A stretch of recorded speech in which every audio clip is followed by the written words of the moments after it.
I used to think that being a good husband meant keeping the peace, listening, supporting, staying calm when she couldn't. That's what I believed love was. And for a while, it worked. Or at least, I thought it did. When I met Mira, she was like lightning in a glass, wild, sharp, intoxicating.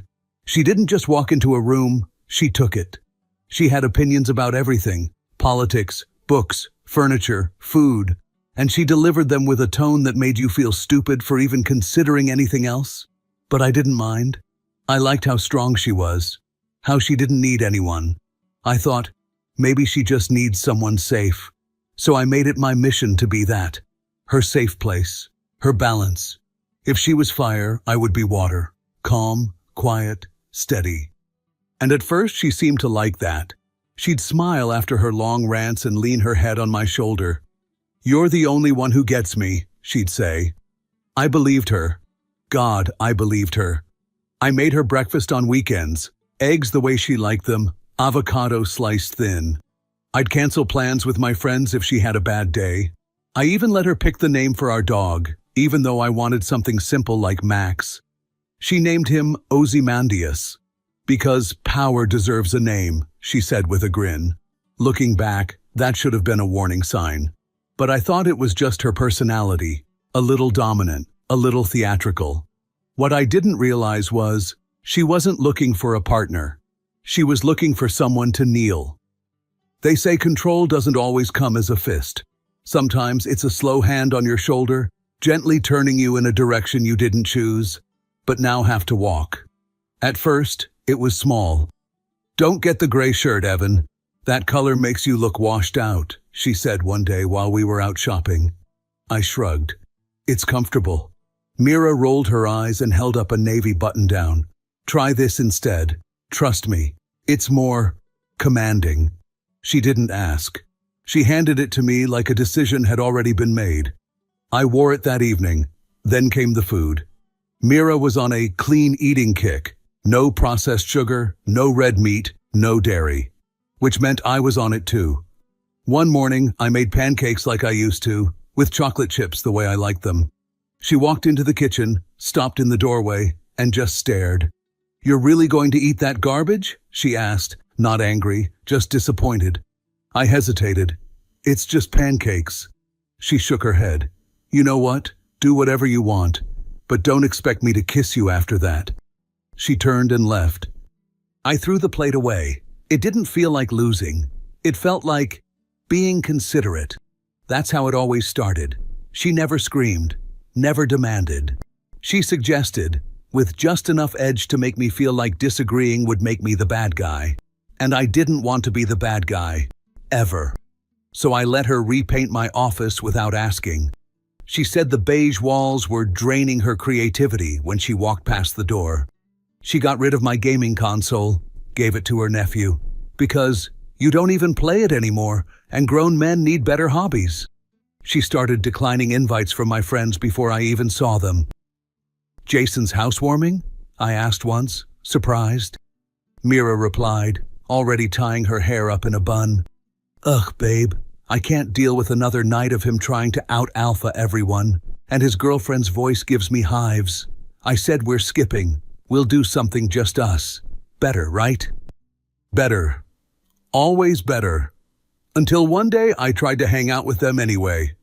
"Evan, are you seriously prioritizing them over quality time with me?" she asked. "No, I didn't realize you were that bored of me," she cut in, voice flat. I stayed home that night. That was the moment I learned Mira didn't need chains to keep me where she wanted. Just guilt. And damn, was I easy to chain. I didn't want to go that night. We had just come off a tense week.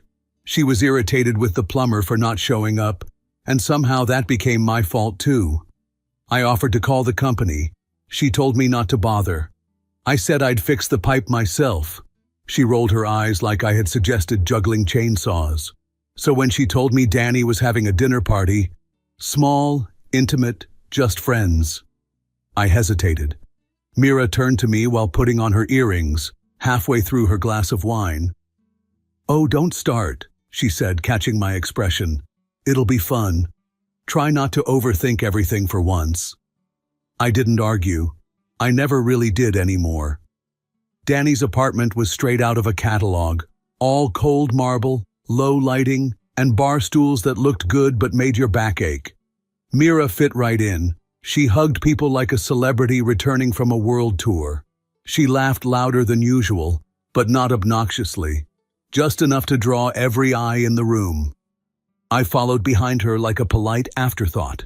They sat us around a long table with mismatched chairs and bottles of wine placed every 2 feet. Mira took the seat at the center, not the head, but center, where all conversations crossed. I sat beside her, hands folded like a schoolboy. The conversations blurred: politics, travel, crypto. Mira was animated, witty, dominant. She corrected people mid-sentence, challenged them playfully, and always got the last word. Then someone, Danny's boyfriend Tyler, I think, turned to me and asked, "So Evan, what's your thing? Work, hobbies, anything exciting?" I smiled, trying to sound casual. "I'm in corporate finance, mid-level, mostly client relations and quarterly projections." "Not thrilling, but—" Mira cut in.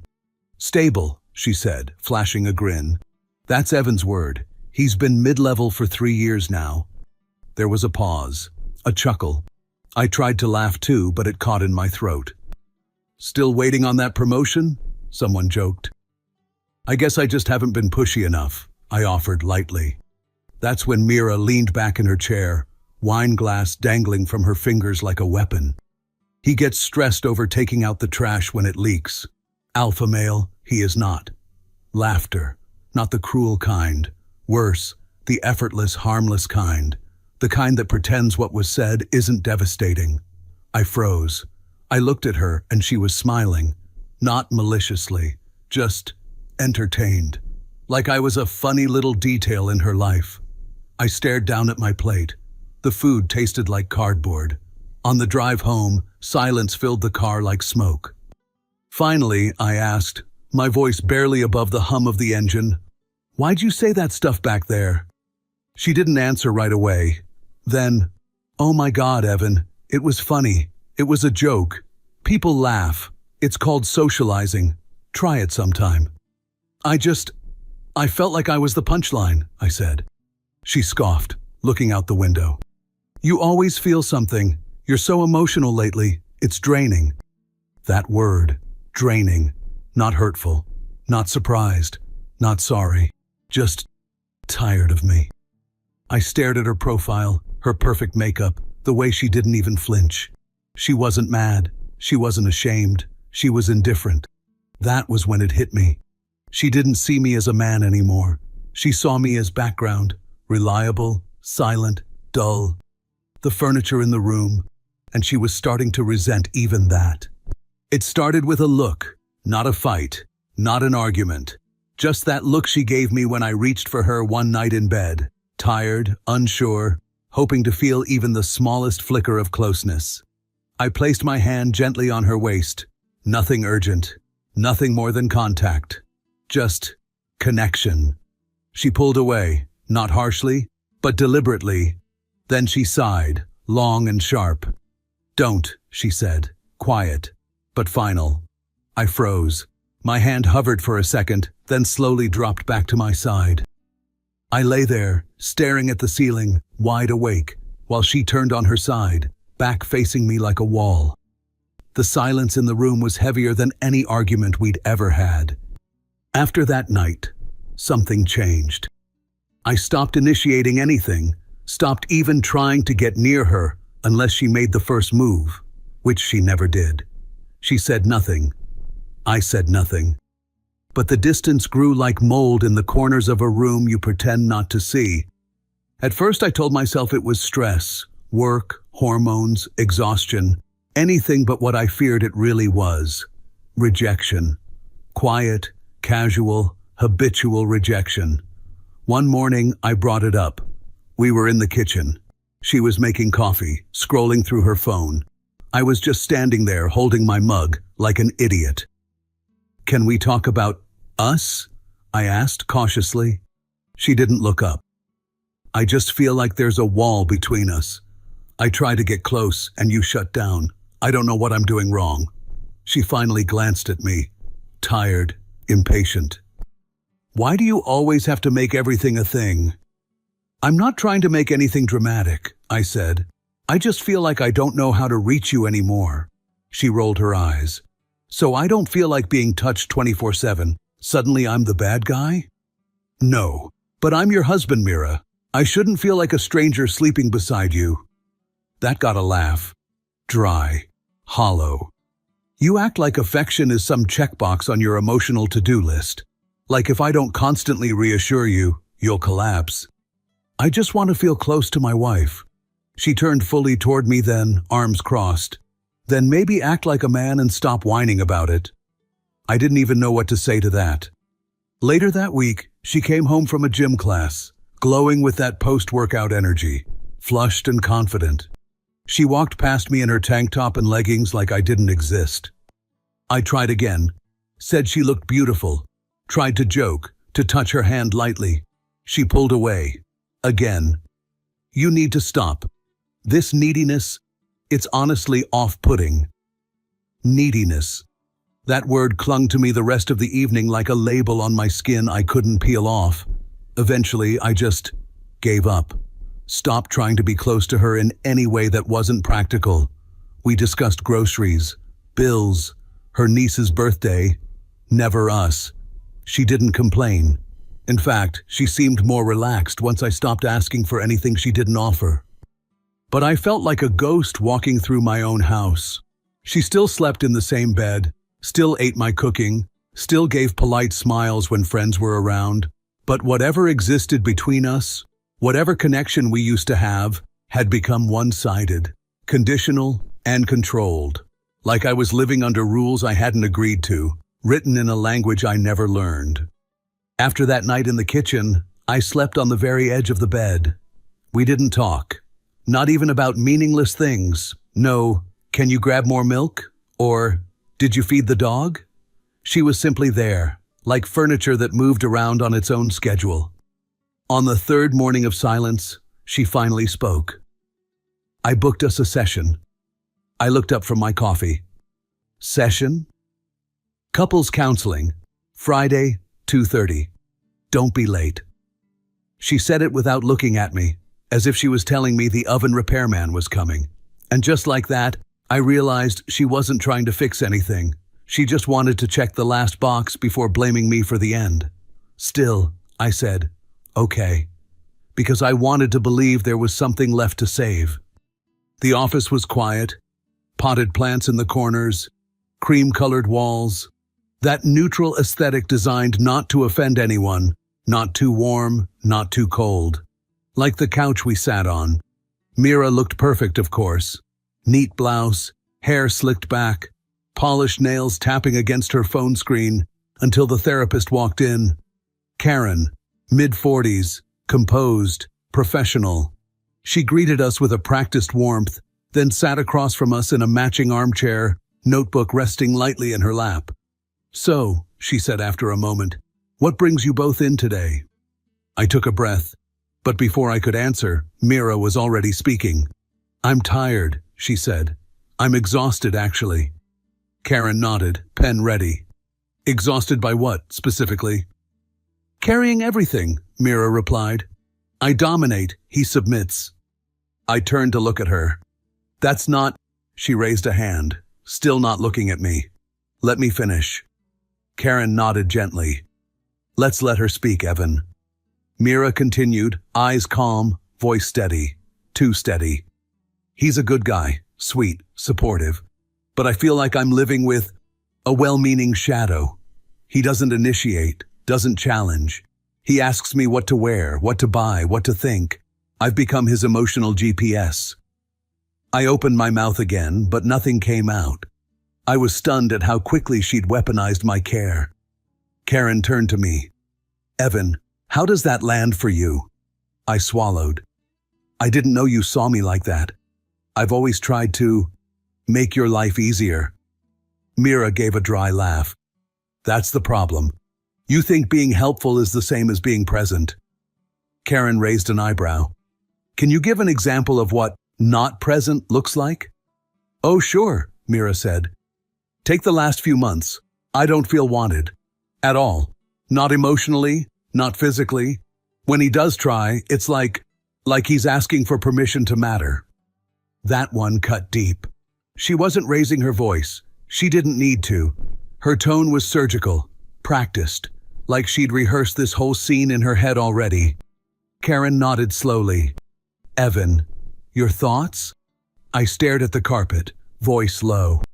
I never thought I needed to assert myself with the woman I love. I thought listening, supporting, adjusting, that those things meant I was being a good partner, not spineless. I paused. And I don't recognize the version of me she's painting. I've never asked her what to think. I've backed off because I thought it would make space for her, because she always seemed to need space. Mira exhaled. You see? He's justifying, always rationalizing, always trying to win the moral point instead of just being a man and taking a stand. I looked at her. You mean like raising my voice and telling you what to do? That's what you want from me? No, she said sharply. I want you to stop apologizing for existing. That was it. That was the moment something snapped. I sat up straighter and looked her right in the eye, not blinking, not softening the edge anymore. You want me to stop apologizing? Fine. Then hear this. I'm not sorry. She blinked. Karen glanced up, alert. I'm not sorry for caring. I'm not sorry for trying to make you feel safe. And I'm sure as hell not sorry for not becoming some aggressive caricature just to meet your drama quota. Mira opened her mouth, but I didn't stop. I stayed by your side even when you barely looked at me, even when I meant nothing to you. I've watched you chip away at me piece by piece and told myself, she's just tired, just stressed, just figuring things out. But no, you knew exactly what you were doing. I leaned forward. You don't want a man. You want a mirror that reflects back how brilliant you are. Anything less, and it's draining. You know what's draining, Mira? Living with someone who only touches you when she needs validation, then punishes you for needing anything in return. The room was dead silent. Mira stared at me, stunned. For once, she had nothing to say. Karen finally spoke, calmly. That's the first time you've said something directly and without apology since the session began. I exhaled. And for the first time in years, maybe ever, I felt like I wasn't asking for permission to exist. The silence after the session was louder than anything either of us had said inside.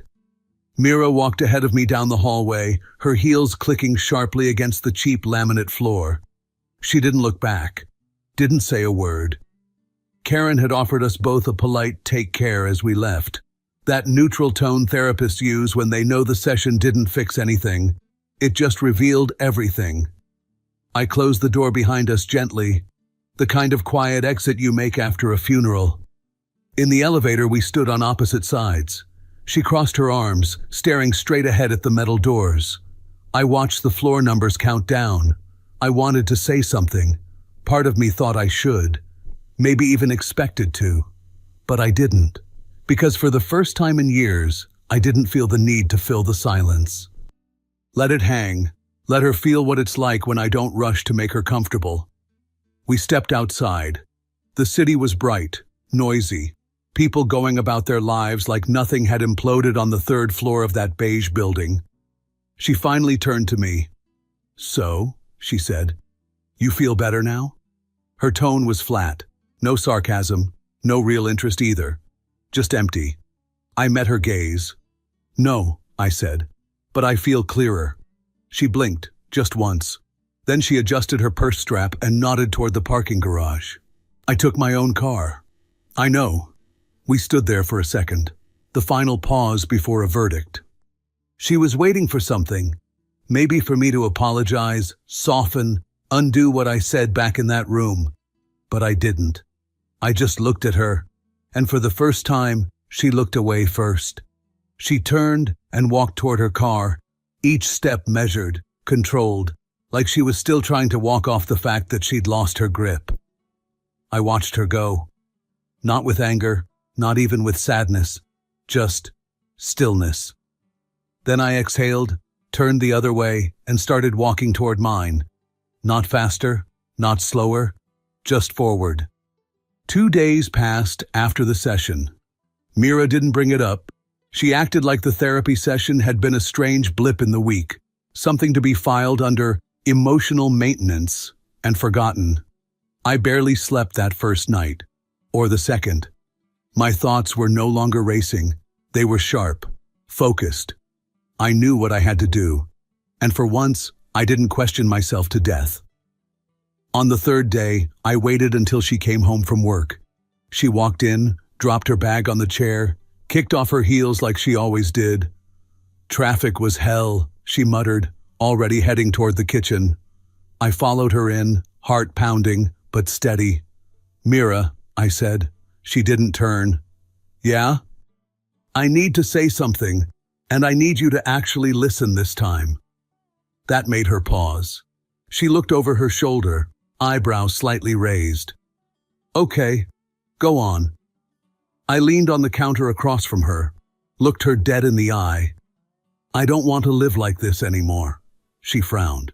"What does that mean?"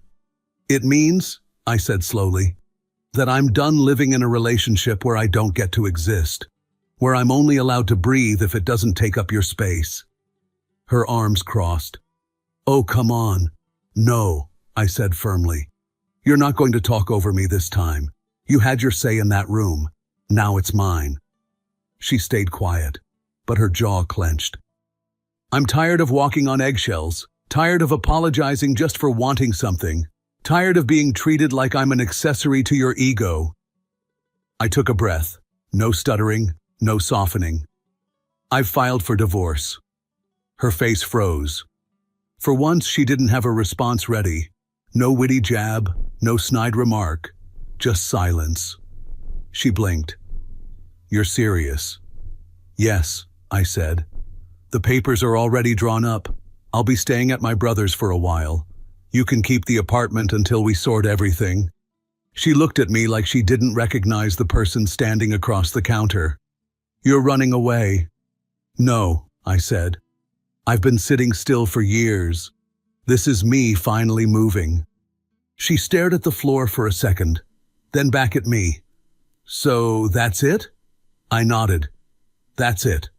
I grabbed the small duffel I had packed earlier, already waiting by the door. As I walked past her, I paused one last time. "I hope someday you figure out what it means to be with someone, not above them." And then I left. No door slammed, no dramatic pause, just the click of the lock behind me, and a silence that for once felt like peace. It's been 32 days since I walked out. I counted them, not like a prisoner does, but like someone watching the seasons change for the first time in years. Not because I had to, but because I wanted to remember what freedom felt like, day by day. The first few mornings were the hardest. I kept expecting to hear her footsteps down the hallway, the click of her mug on the marble counter, the disapproving sigh if I used too much butter on toast. But there was only silence. And silence, when it's yours, isn't cold. It's clean. I moved into my brother's guest room, small, a bit too beige, but it had a window that caught the morning light just right. I bought my own groceries, sat on the couch with my own playlists, woke up without dreading what version of her I'd face that day. It's amazing how quickly your nervous system resets once you're no longer being managed like an employee in your own life. Mira hasn't called, not once. She texted briefly about the legal logistics. Dry, precise, no emotion, exactly as expected. And weirdly, I'm okay with that. Because the version of me that craved her approval, he doesn't live here anymore. Last weekend I went hiking for the first time in years. Just me, a thermos of coffee, and a stretch of woods that didn't care how passive or assertive I was. I sat on a rock near the ridge, watched the sun rise slow and steady, and I cried. Not because I missed her, but because I finally missed myself. The man who used to laugh freely, who touched without asking permission, who wasn't afraid to speak or be wrong or just exist. He's still here, a little bruised, but breathing.